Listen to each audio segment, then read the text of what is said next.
तो आज से पहले हम लोगों ने जाना कि आवेश क्या है, ये कहाँ से आया, कितने प्रकार का होता है। किसी वस्तु को अगर मुझे आवेशित करना है तो मैं कैसे आवेशित करूंगा। अच्छा, बहुत सारा आवेश अगर मुझे कहीं पर मिल गया तो मैं उसको जोड़ूंगा कैसे। और आवेशों के बहुत सारे गुणों के बारे में हम लोगों ने पढ़ा, और आवेश के गुणधर्म के साथ साथ हम लोगों ने सीखा कि दो समान आवेश एक दूसरे को प्रतिकर्षित करते हैं और विपरीत आवेश एक दूसरे को आकर्षित करते हैं। अब प्रतिकर्षण बल कितना लगता है और आकर्षण बल कितना लगता है, इसके बारे में बताया कूलाम ने।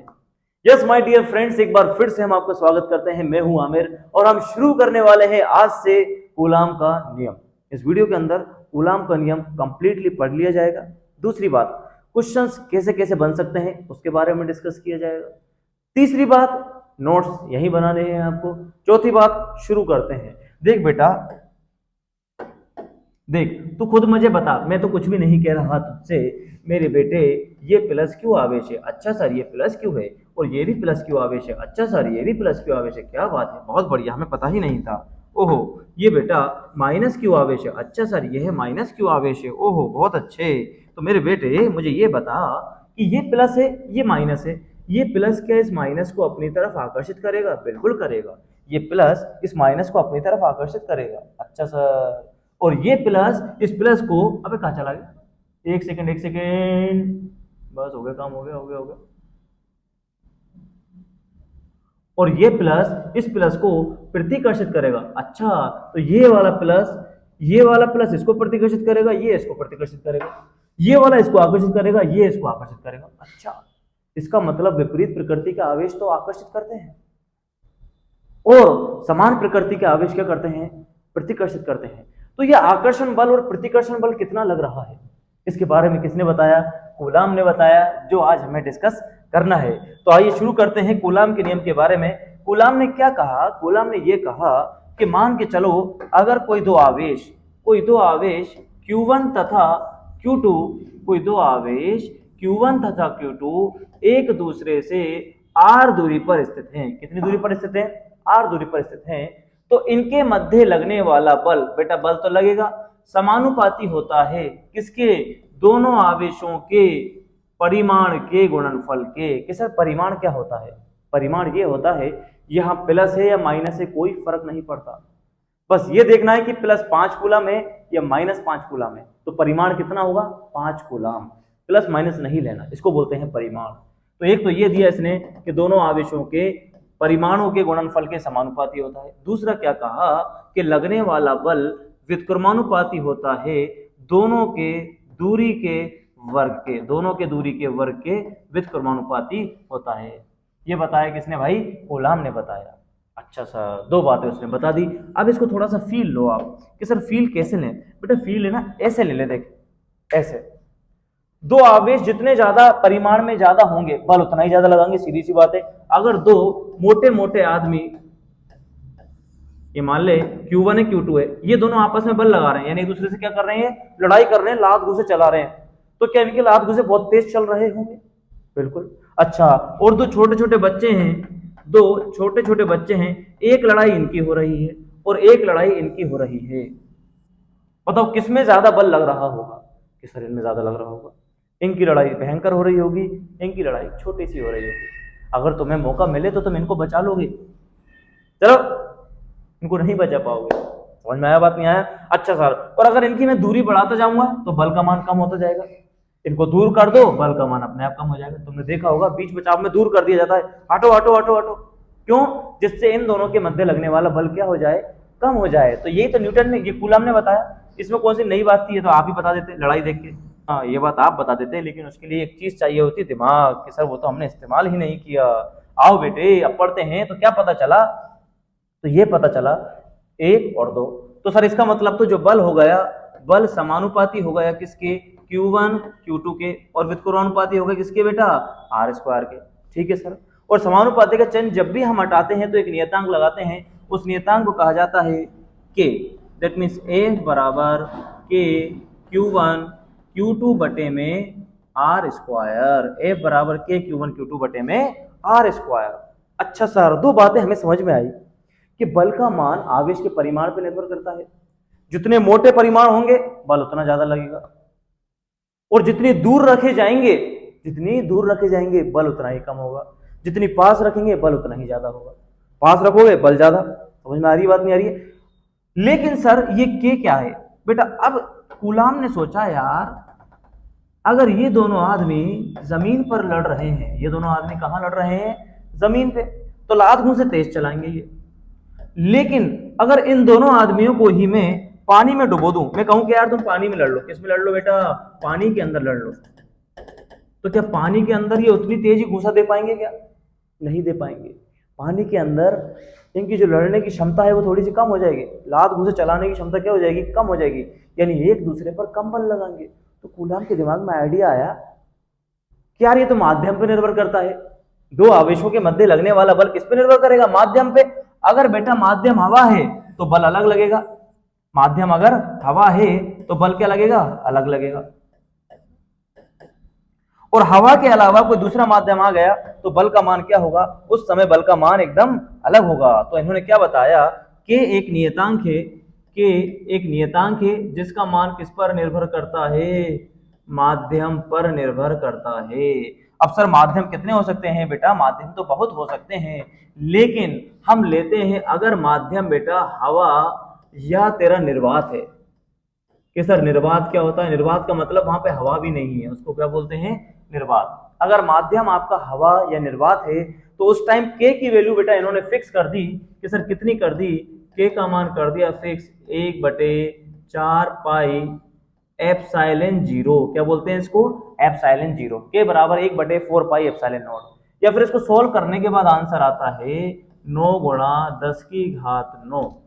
9 गुणा 10 की घात 9।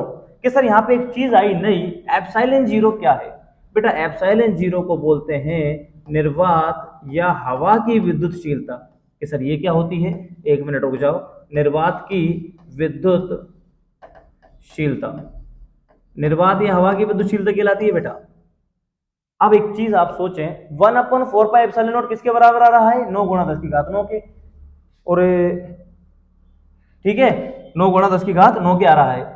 तो 1/4 पाई का मतलब 22.7, 22/7, और एप्सिलॉन नॉट का मान कुछ ना कुछ हो सकता है, वो कहां से निकाल देंगे हम? पक्षांतर और उत्तरांतर करके निकाल देंगे। लेकिन आप सीधा ध्यान रखें एप्सिलॉन नॉट का मान कितना होता है? 8.85 इंटू 10 की घात -12। एप्सिलॉन नॉट का मान कितना होता है? 8.85 गुणा 10 की घात -12। किसके लिए है बेटा? ये निर्वात या हवा के लिए। और के तो बेटा ये पूरा है, पूरे का मान तो कितना है? 9 गुणा 10 की घात 9। अब सर इसका मात्रक और बता दो तो मजा ही आ जाएगा। बेटा मात्रक कैसे निकालूंगा बताओ मैं? मुझे के का मात्रक निकालना है, तो के बराबर लिखना चाहूंगा मैं, तो इधर तो क्या है? न्यूटन। आर स्क्वायर को इधर लेके जाओगे तो क्या हो जाएगा? Metre square. ध्यान से देखें, newton into metre square upon में ये दोनों कैसे गुणा हो रहे हैं? तो ये दोनों नीचे आएंगे, ये दोनों नीचे आएंगे, तो coulomb into coulomb, that means coulomb square. तो के का मात्रक कितना हो गया? न्यूटन मीटर स्क्वायर बटे में कूलाम स्क्वायर। अब क्या करें सर? एप्सिलॉन नॉट का मात्रक क्या होगा? एप्सिलॉन नॉट इसका जस्ट उल्टा है, तो उल्टा कर दो, coulomb square upon Newton into में मीटर स्क्वायर। बोलो भाई एप्सिलॉन नॉट समझ में आया नहीं आया?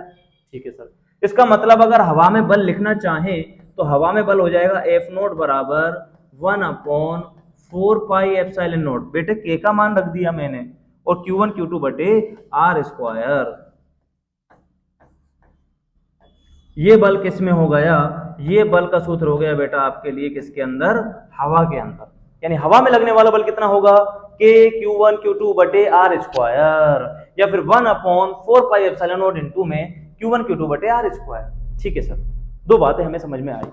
लेकिन अगर के अलावा दूसरा माध्यम हो गया तो क्या करेंगे? के अलावा अगर दूसरा माध्यम आ गया तो क्या करेंगे? तो देखो बेटा, अगर के अलावा एक अन्य माध्यम आ जाता है तो क्या करेंगे? नेक्स्ट पेज पे चलेंगे भाई, नेक्स्ट पेज पे चलते हैं। आइए, सूत्र याद रखें ये वाला।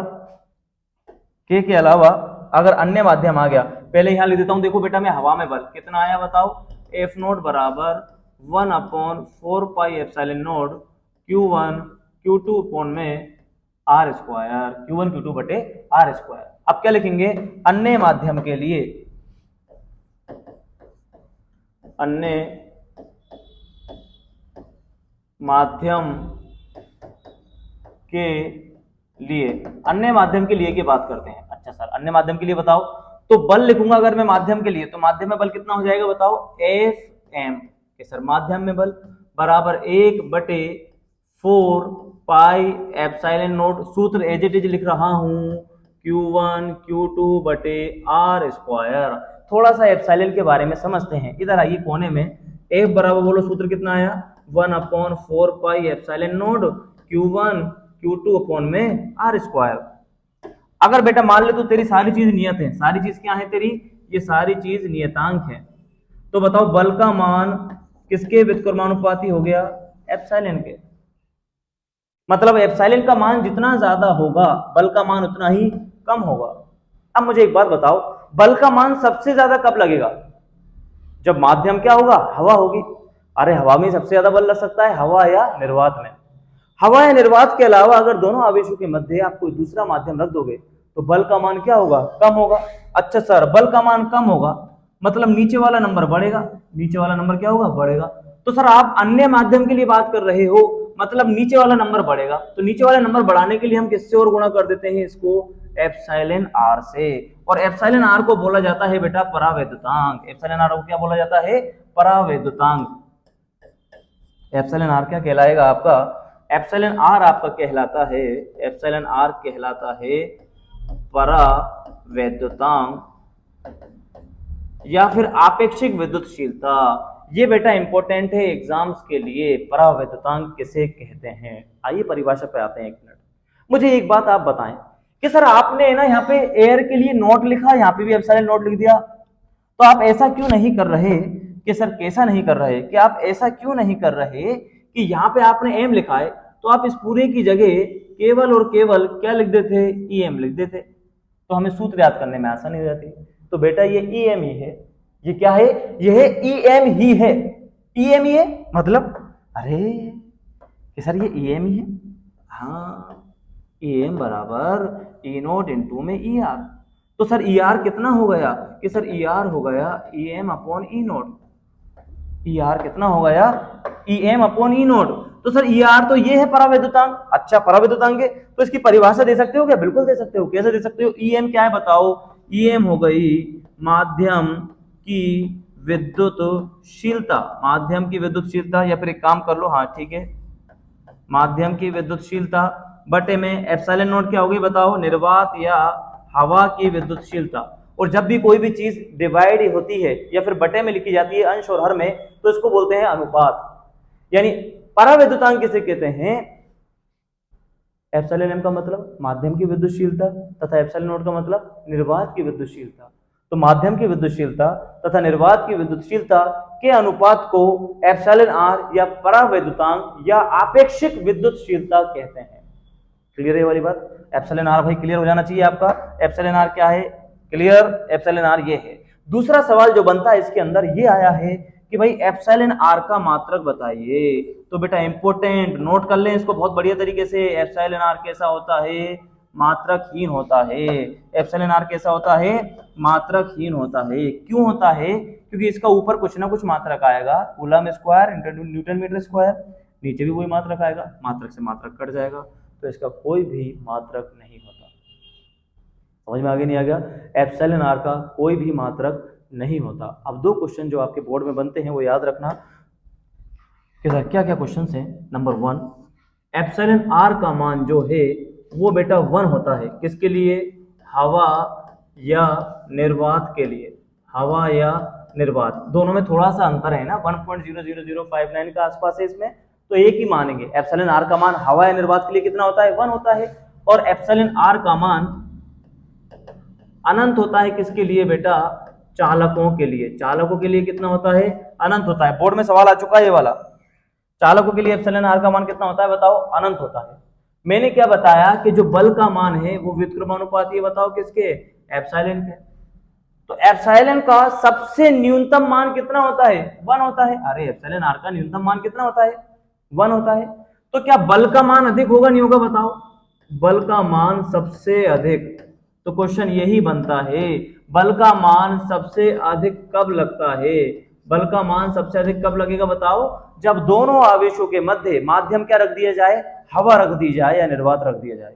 दूसरा क्वेश्चन कि बल का मान शून्य कब होगा। बेटा सोचो, नीचे अगर अनंत आ गया, नीचे अगर अनंत आ गया तो बल कितना हो जाएगा, शून्य। तो ध्यान रखें, जब दोनों आवेशों के मध्य माध्यम चालक रख दिया जाए तो बल का मान कितना हो जाता है, शून्य। या फिर ये बल जो होता है वो क्या होता है, सबसे कम होता है। ये बल क्या होता है, ये बल होता है सबसे कम। बोलो, बात आई समझ में नहीं आई। तो ये है बेटा आपका कूलाम का नियम। अच्छा सर, तो कूलाम के नियम के बारे में आपने ये जाना, ये दो सवाल बने आपके यहाँ सर। दूसरी बात, एक और क्वेश्चन बताता हूं, देखो आपको बहुत जोरदार। के का मान बताओ, के का मान कितना होता है, के का मान बताओ कि सर के का मान होता है 1/4 पाई एप्सिलॉन नॉट। देखो मात्रक वापस देख लो, नहीं आया हो तो F बराबर के Q1 Q2 बटे आर स्क्वायर। के का मात्रक कैसे निकालेंगे, F का मात्रक क्या होता है, न्यूटन। दूरी का स्क्वायर ऊपर जाएगा तो क्या हो जाएगा, मीटर स्क्वायर, बटे कूलाम इंटू कूलम, ये नीचे आएगा तो क्या हो गया बेटा, कूलाम स्क्वायर। ये तो किसमें हो गया, ये हो गया बेटा आपका एसआई पद्धति में। अब क्वेश्चन ये आता है कि सीजीएस पद्धति में के का मान बताओ। तो याद रखना बहुत इंपॉर्टेंट, सीजीएस पद्धति में के का मान कितना होता है, 1। सीजीएस पद्धति में के का मान कितना होता है, 1। एसआई पद्धति में कितना होता है, 9 गुणा 10 की घात 9। सीजीएस पद्धति में कितना होता है, 1।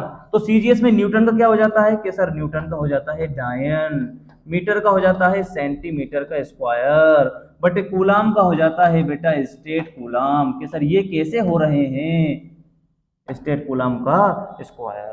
तो के का मान सीजीएस पद्धति में तो होता है 1 और एसआई पद्धति में होता है 9 गुणा 10 की घात 9। ये वैल्यू आपको याद रखनी है। तो हमने क्या पढ़ा, हमने पढ़ा अभी कूलाम का नियम।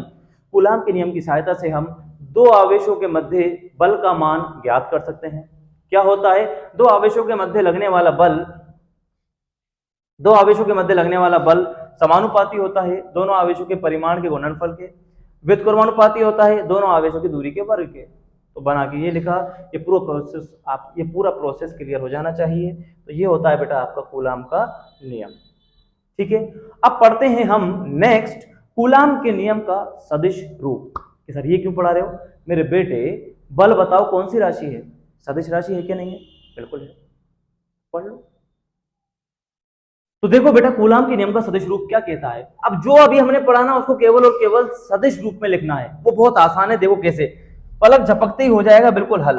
देखो बेटा सदिश के लिए क्या करते हैं कि सर कोऑर्डिनेट बनाओ, 1 मिनट रुक जाओ, वैसा बना लेंगे स्टाइल वाला, लाइन खींच देते हैं यार। देखो ये, अबे काली काली कलकत्ते वाली, तेरा वचन ना जाए खाली, तो कलर कर लेते हैं इसमें चेंज और ले लेते हैं, बोलो कौन सा, अंतर मंत्र छू मंत्र काली मंत्र, और ये गुलाबी। आ जाओ, ये देखिए गुलाबी नहीं है, गुलाबी जैसा कोई कलर है ये है। अबे ये देखो, ये दूसरी लाइन बना दी मेरे बेटे, ये दूसरी लाइन बना दी, और ये देखो ये तीर का निशान बना दिया। ठीक है साहब, अब आइए आप बेटा फटाफट। माना दो आवेश Q1 तथा Q2 एक दूसरे से r दूरी पर स्थित हैं। Q1 का स्थिति सदिश, स्थिति सदिश किसको बोलते हैं, यहां से लेके आप इसको मिला दो। Q1 का स्थिति सदिश वेक्टर R1 तथा Q2 का स्थिति सदिश वेक्टर R2 है। तो दोनों आवेशों के मध्य लगने वाला बल कूलाम के नियम की सहायता से ज्ञात करेंगे। कैसे करेंगे आप खुद बताओ, क्या दोनों प्लस हैं, सर दोनों प्लस हैं। अगर बेटा मैं Q1 को पकड़ लेता हूं तो बताओ Q2 किधर भागेगा, कि सर दोनों प्लस हैं तो Q2 इधर भागेगा। अच्छा, मतलब Q1 Q2 पर बल लगाएगा इस दिशा में, तो इसको लिखते कैसे हैं, देखो दूसरे वाले पर बल पहले के कारण, force on two due to 1। समझ में आया नहीं आया, चलो इसको लिख लेते हैं। क्या लिखेंगे बताओ, Q2 पर Q1 के कारण लगने वाला बल, बताओ लगने वाला बल कितना होगा, के Q1 Q2 बटे आर स्क्वायर। अब वही तो है, तुम तो जानते हो। तो क्या लिखेंगे बताओ, इसमें लिखेंगे हम लोग F21 बराबर के Q1 Q2 बटे आर स्क्वायर, आर का लो लगा दिया स्क्वायर। लेकिन सर आप एक बात हमें बताओ कि इसके अंदर कोई सदिश तो आया नहीं। सही बात कह रहा है बेटा तू, सदिश तो आया ही नहीं।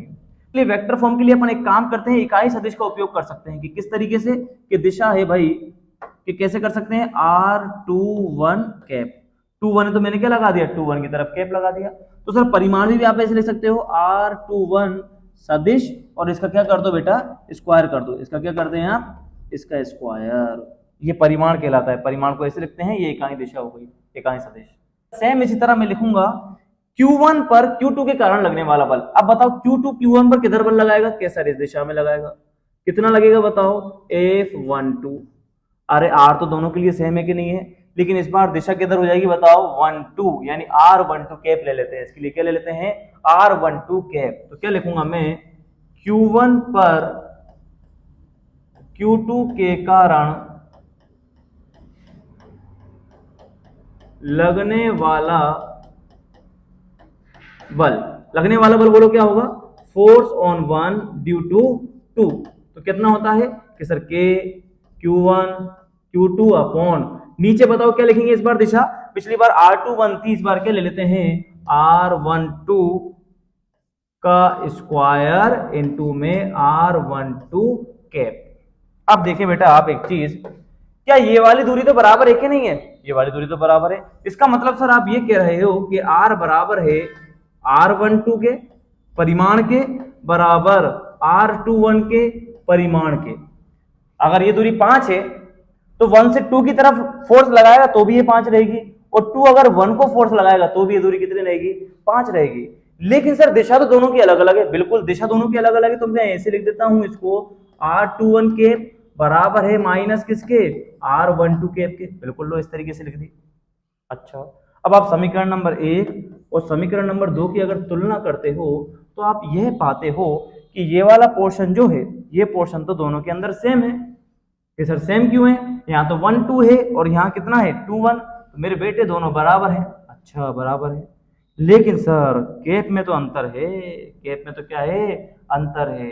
यानी दोनों कैसे लग रहे हैं, विपरीत दिशा में लग रहे हैं। विपरीत का मतलब क्या हो गया, हम यह लिख सकते हैं, एक तथा दो से के पहले पर a force on 1 due to 2 is equal to minus force on 2 due to 1। पहले पर दूसरे के कारण लगने वाला बल बराबर तथा विपरीत दिशा में लगता है दूसरे पर पहले पे लगने वाले बल के कारण। यानी पहला आवेश दूसरे पर जितना बल लगाएगा, दूसरा आवेश भी पहले आवेश पर उतना ही बल लगाएगा, लेकिन दिशा क्या रहेगी, विपरीत। परिमाण क्या रहेगा, समान। अच्छा, मतलब दो आवेशों के मध्य बल लग रहा है, दिशा कैसी है, विपरीत, परिमाण कैसा है, समान, और आवेश कितने हैं, दो। तो ये तो बेटा न्यूटन की गति का तृतीय नियम हो गया, क्रिया प्रतिक्रिया।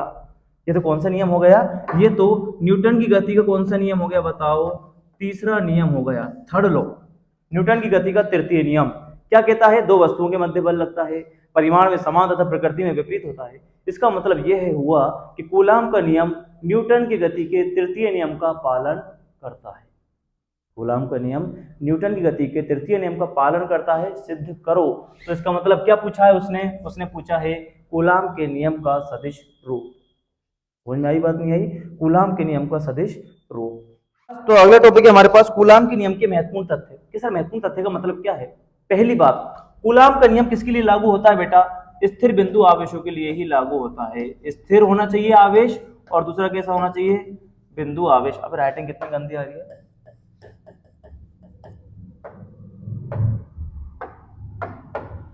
पहला कूलाम का नियम स्थिर बिंदु आवेशों के लिए ही लागू होता है। किसके लिए लागू होता है बेटा, स्थिर बिंदु आवेशों के लिए लागू होता है। कि सर स्थिर कहते, कि सर स्थिर कैसे, हम देख रहे थे कि दोनों आवेश तो चल रहे थे, आपने कहा ये Q1 है ये Q2 है, दोनों एक दूसरे को क्या करेंगे, प्रतिकर्षित करेंगे। गलत, ये तो चलना स्टार्ट हो गए, चल नहीं रहे ये। हम देख क्या रहे थे कि पहला आवेश दूसरे पर कितना बल लगा रहा है, मतलब पहला वाला तो रखा हुआ था, पहला दूसरे पर कितना बल लगा रहा है, तो चल कौन रहा है, दूसरा। इसी तरीके से दूसरे वाले को जब मैंने पकड़ लिया तो चला कौन, पहला। समझ में आया नहीं आया। तो ये जो कूलाम का नियम है वो किसके लिए लागू होता है, स्थिर आवेशों के लिए ही लागू होता है। कूलाम का नियम स्थिर आवेशों के लिए लागू होता है। दूसरी बात, कूलाम का नियम जो है बेटा व्युत्क्रम वर्ग के नियम का पालन करता है। कूलाम का नियम व्युत्क्रम वर्ग के नियम का पालन करता है। ये क्या होता है, जो भी F inversely proportional to r square को फॉलो करते हैं इसी को बोलते हैं व्युत्क्रम वर्ग का नियम। तीसरी बात, जो व्युत्क्रम वर्ग के नियम का पालन करते हैं तो इसका मतलब हो गया कूलाम का नियम कौन सा बल हुआ बेटा, केंद्रीय बल। कूलाम का नियम कौन सा बल है, केंद्रीय बल। कि सर केंद्रीय बल क्या होते हैं, केंद्रीय बल होते हैं जो दोनों आवेशों को मिलाने वाली रेखा के अनुदिश लगे। मतलब यहाँ Q1 लगाया, यहाँ Q2 लगाया। अगर बेटा ये केंद्रीय बल है तो ये आवेश अगर इसको प्रतिकर्षित करेगा तो प्रतिकर्षण के दौरान ये इसके अलोंग ही जा सकता है, या अगर ये अपोजिट है तो ये इसके अलोंग ही पास आ सकते हैं। यानी अपोजिट हैं या सेम है, प्रतिकर्षण लग रहा है या आकर्षण, ये दूर भागेंगे या पास आएंगे, ये केवल और केवल इन दोनों को मिलाने वाली रेखा के अनुदिशी मोशन कर सकते हैं इस तरीके से। समझ में आई बात, नहीं आई? दूसरी बात, ये कैसे होते हैं बेटा, संरक्षी बल होता है। कैसा बल है, ये है संरक्षी बल है। कुछ बातें आपको याद रखनी है कूलाम के नियम के बारे में। स्थिर, केंद्रीय बल, ये मिलाने वाली रेखा, और कौन सा बल होता है, ये है संरक्षी बल होता है। बहुत गर्मी बहुत हो रही है आज, कल बनाएंगे वीडियो।